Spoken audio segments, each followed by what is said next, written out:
Vijayawada judicial court కీలక ఉత్తర్వులు ఇచ్చింది.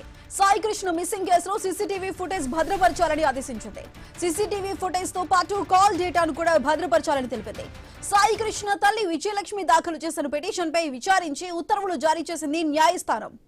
దీనికి సంబంధించి పూర్తి డీటెయిల్స్ మా ప్రతినిధి నాగేశ్వరరావు అందిస్తారు. నాగేశ్వరరావు, చెప్పండి, కేసుకి సంబంధించి ఇంకా డీటెయిల్స్ ఏ విధంగా ఉన్నాయి?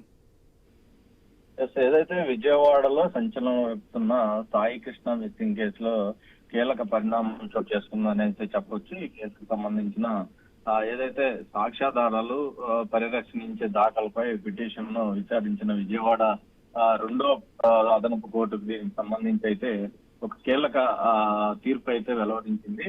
ఏదైతే కోర్టు ఉత్తర్వులు జారీ చేసింది దానికి సంబంధించి సాయి కృష్ణ తల్లి విజయలక్ష్మి దాఖలు చేసిన పిటిషన్ కు సంబంధించి అంశంపై అయితే అవసరమైన సీసీటీవీ ఫుటేజీలను భద్రపరచాలని కోర్టు ఆదేశించిన పరిస్థితి అయితే ఉంది. అదే విధంగా చూసుకుంటే సీసీటీవీ దృశ్యాలతో పాటు కేసుకు సంబంధించిన ఆ కాల్ డేటా రికార్డును కూడా భద్రపరచాలని కోర్టు స్పష్టం చేసింది. అయితే దర్యాప్తులో కీలకంగా మారే అవకాశం ఉన్న ఎలక్ట్రానిక్ ఆధారాలు చెరిగిపోకుండా వాటిని యథాతథంగా భద్రపరచాలని కూడా సంబంధిత అధికారులను అయితే కోర్టు ఆదేశాలు జారీ చేసిన పరిస్థితి అయితే ఉంది. ఈ ఉత్తర్వులకు సంబంధించి సాయి కృష్ణ అదృశ్యం వ్యవహారంలో కీలక మలుపుగా భావిస్తున్నారు. అయితే కేసు దర్యాప్తులో వాస్తవాలను వెలికి తీయడంలో కోర్టు ఆదేశాలు కీలక పాత్ర పోషించే అవకాశం ఉందని కూడా న్యాయ వర్గాలు, న్యాయ నిపుణులు కూడా అభిప్రాయపడుతున్నట్లుగా మనకు తెలుస్తుంది. దీనికి సంబంధించి మొత్తంగా ఈ రోజు ఇచ్చిన ఈ కోర్టు తీర్పు ముఖ్యంగా తన తల్లికి సంబంధించిన అంశంలో అయితే ఈ యొక్క ఏదైతే సిఐ నాగరాజు కీలకంగా ఇక్కడే దొరుకుతాడు, తన కొడుకు ఫోన్ గానీ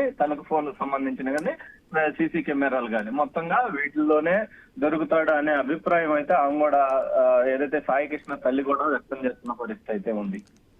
రైట్ నాగేశ్వరరావు, థ్యాంక్ యూ.